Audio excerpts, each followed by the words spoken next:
ரணில் அரசின் மதுபான அனுமதி பத்திர வர்த்தமானிக்கு தடை உத்தரவு. யுத்த வடுக்களுக்கு சர்வதேச நீதி வேண்டி ஜனாதிபதிக்கு கோரிக்கை. அனுர அரசின் அடுத்த கட்டம் 2025 முதல் நடைமுறையாகும் புதிய தடை. பாடசாலை மாணவர்களின் சீருடை தொடர்பில் வெளியான தகவல். மின் கட்டண திருத்தம் தொடர்பில் வெளியான முக்கிய அறிவிப்பு. மட்டக்களப்பில் கேரளா கஞ்சாவுடன் 17 வயது சிறுவன் கைது. தென்கிழக்கு வங்காள விரிகுடாவில் இன்று உருவாகிறது காற்று சுழற்சி. ஹமாஸுக்கு எதிராக உளவியல் போர் நடத்தும் இஸ்ரேல்.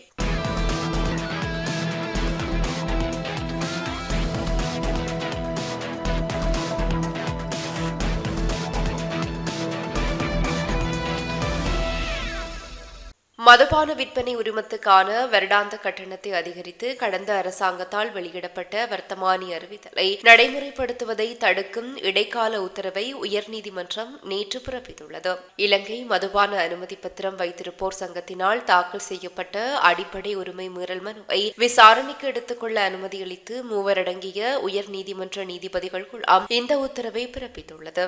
இலங்கை மதுபான உரிமதாரர்கள் சங்கத்தினால் தாக்கல் செய்யப்பட்ட இந்த மனுவில் பிரதிவாதிகளாக நிதியமைச்சரின் செயலாளர் உள்ளிட்டோர் குறிப்பிடப்பட்டுள்ளனர். மதுபான அனுமதி பத்திரத்திற்கான வருடாந்த கட்டணத்தை ரூபாய் 20 மில்லியனாக உயர்த்தியதாக மனுதாரர்கள் குறிப்பிட்டுள்ளனர். வருடாந்த உரிம கட்டண உயர்வினால் தமக்கு பாரிய அநீதி ஏற்பட்டுள்ளதாகவும் தமது அடிப்படை மனித உரிமைகள் மீறப்பட்டுள்ளதாகவும் கோரியே அவர்கள் இந்த மனுவை தாக்கல் செய்துள்ளனர். மேலும் 2017ஆம் ஆண்டு வெளியிடப்பட்ட வர்த்தமானி அறிவித்தலின் பிரகாரம் உரிம கட்டணத்தை அறவிட உத்தரவிட வேண்டும் எனவும் மனுவில் கோரப்பட்டுள்ளது. வலிந்து காணாமல் ஆக்கப்பட்டவர்களுக்கு சர்வதேச நீதி பொறிமுறை ஊடாக நீதி வேண்டுமென ஜனாதிபதி அனுரகுமார திசாநாயக்கவிடம் கோரிக்கை விடுக்கப்பட்டுள்ளது. இது தொடர்பில் வடக்கு கிழக்கு வலிந்து காணாமல் ஆக்கப்பட்ட சங்கத்தின் 8 மாவட்ட தலைவிகள் அறிக்கையொன்றை வெளியிட்டுள்ளனர். குறித்த அறிக்கையில் இறுதி யுத்தத்தின் போது தமிழ் மக்கள் மீது மேற்கொள்ளப்பட்ட இனவழிப்பு தொடர்பில் சுட்டிக்காட்டப்பட்டுள்ளது. மேலும் அண்மையில் இலங்கை தமிழ் மக்களின் இருப்பை தீர்மானிக்க சர்வதேச நீதி அவசியமானது என புலம்பெயர் தமிழ் மக்களும் கோரிக்கை விடுத்திருந்தமை குறிப்பிடத்தக்கது.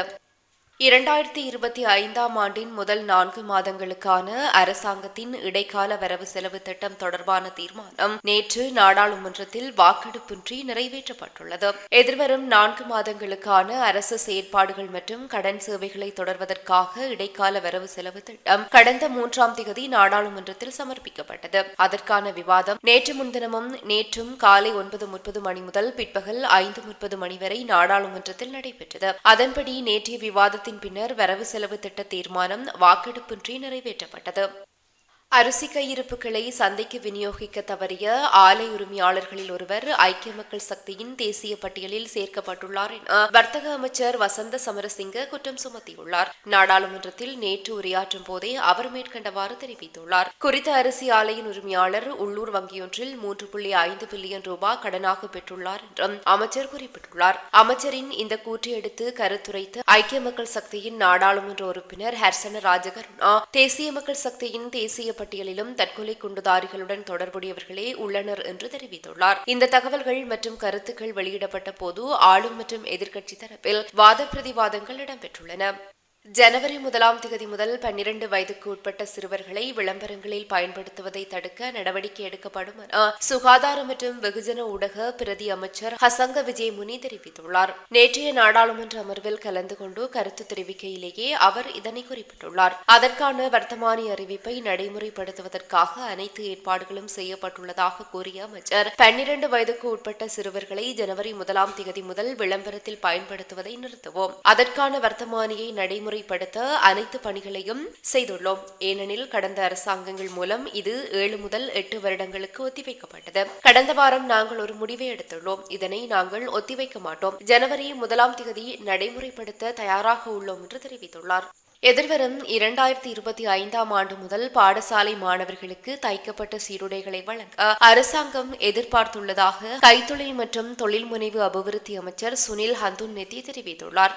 பண்டாரநாயக்க ஞாபகார்த்த சர்வதேச மாநாட்டு மண்டபத்தில் நேற்று நடைபெற்ற நிகழ்வொன்றில் கலந்து கொண்டு உரையாற்றும் போதே அவர் இதனை குறிப்பிட்டுள்ளார். கடந்த காலங்களில் பாடசாலை சீருடைக்கான துணிகளை வழங்கும் போது அதில் பெருமளவிலான துணிகள் வீணடிக்கப்படுவதனால் குறித்த தீர்மானத்தை மேற்கொள்ள உள்ளதாக அமைச்சர் குறிப்பிட்டுள்ளார். தெரிவித்துள்ளார். இதேவேளை இலங்கை முழுவதும் உள்ள பாடசாலை மாணவர்களுக்கு சீன நாட்டிலிருந்து சீருடை துணி வழங்கப்பட உள்ளதாக ஜனாதிபதி அனுரகுமார திசாநாயக்க அண்மையில் தெரிவித்திருந்தார். குறித்த விடயத்தை யாழில் இடம்பெற்ற மக்கள் சந்திப்பிலேயே அவர் கூறியிருந்தமை குறிப்பிடத்தக்கது. மின்கட்டண திருத்தம் தொடர்பான முன்மொழிவுகளை இலங்கை மின்சார சபை நேற்று பொது பயன்பாடுகள் ஆணைக்குழுவிற்கு அனுப்பி வைத்துள்ளது.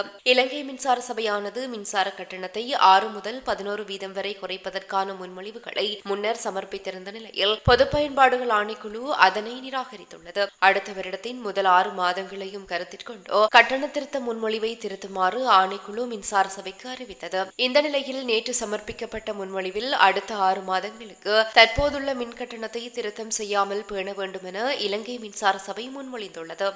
மட்டக்களப்பு கொக்குவில் போலீஸ் பிரிவில் உள்ள காந்திநகர் பிரதேசத்தில் கேரளா கஞ்சாவுடன் 17 வயது சிறுவன் ஒருவரை போலீசார் கைது செய்துள்ளனர்.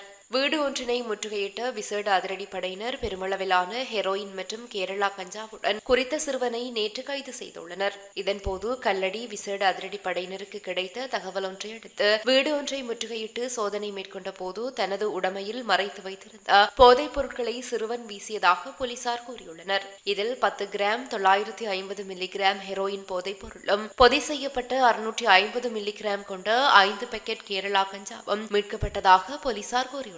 இந்நிலையில் சான்று பொருட்களுடன் சிறுவனை போலீசில் ஒப்படைத்துள்ளதாகவும் நீதிமன்றத்தில் முன்னிலைப்படுத்த நடவடிக்கை எடுக்கப்பட்டு வருவதாகவும் கூறப்படுகிறது. இன்று காலை தென்கிழக்கு வங்காள விரிகுடாவில் அந்தமான் தீவுகளுக்கு தெற்காக காற்று சுழற்சி உருவாகும் என அறிவிக்கப்பட்டுள்ளது.